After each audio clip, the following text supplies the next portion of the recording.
আজকে একটা সিম্পল আর easy recipe share করব, সেটা হচ্ছে আলু স্যান্ডউইচ।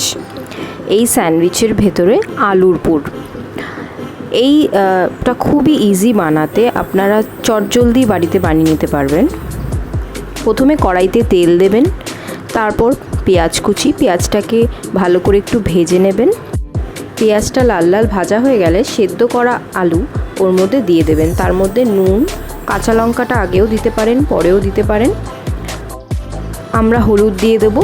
তারপর আমরা একটা ভাজা মশলা প্রিপেয়ার করেছি, সেই ভাজা মশলাটা আমরা আগে থেকেই করে রেখে দিয়েছিলাম।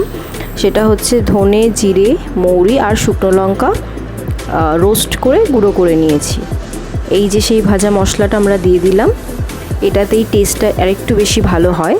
এরপর ধনে পাতা দিয়ে দিলাম। এবার ভালো করে আমরা এটাকে নাড়াচাড়া করে নেব।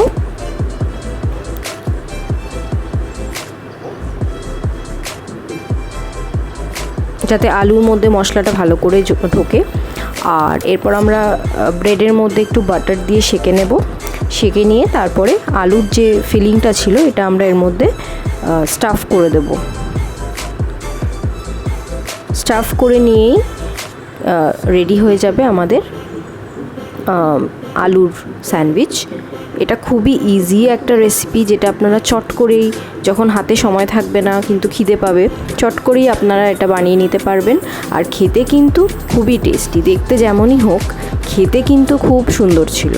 আপনারা বাড়িতে বানিয়ে কিন্তু অবশ্যই কমেন্ট করবেন যে এটা কেমন হয়েছে। আমাদের পেজটাকে লাইক, ফলো, শেয়ার, সাবস্ক্রাইব কিন্তু করতে ভুলবেন না একদম। Tata, bye bye.